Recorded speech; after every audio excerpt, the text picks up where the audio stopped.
ইনশাআল্লাহ। হাদিস নাম্বার 1, ঈমান সম্পর্কিত। আদ-দীন ইসরুন, অর্থ দিন ইসলাম ধর্ম খুব সহজ। হাদিস নাম্বার 2, ইবাদত সম্পর্কিত। আত-তুহুরু শাতরুল ঈমান, মিফতাহুল জান্নাতিস সালাহ, অর্থ নামাজ বেহেশতের চাবি। হাদিস নাম্বার 3, লেনদেন সম্পর্কিত। মান গাশশা ফালাইসা মিন্না, অর্থ যে ব্যক্তি প্রতারণা করে সে আমাদের অর্থাৎ মুসলমানদের অন্তর্ভুক্ত নয়। হাদিস নাম্বার 4, সামাজিকতা সম্পর্কিত। আসসালামু ক্বাবলাল কালাম, অর্থ কথা বলার পূর্বে সালাম করো। হাদিস নাম্বার 5, আচার আচরণ সম্পর্কিত।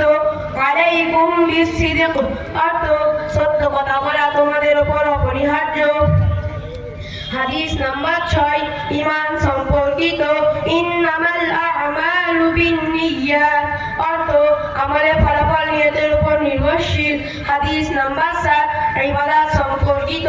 আত-তুহুরু শাতরুল ঈমান, অর্থ পবিত্রতা ঈমানের অর্ধেক।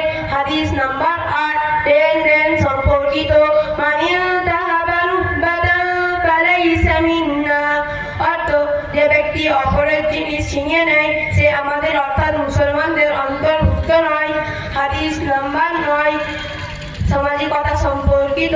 আল জান্নাতু তাহতা আকদামিল উম্মাহাত, অর্থ জান্নাত মায়ের পায়ের নিচে।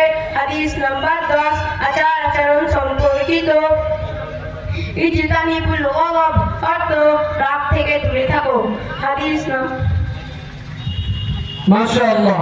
এই বাচ্চাটিকে যদি সময় দেওয়া হয় আপনাদের সম্মুখে ইনশাআল্লাহ 40টি হাদিস শোনাতে পারবে, কিন্তু সময় সংকীর্ণতার কারণে আপনাদের সম্মুখে 10টি হাদিস পেশ করতে দেওয়া হলো।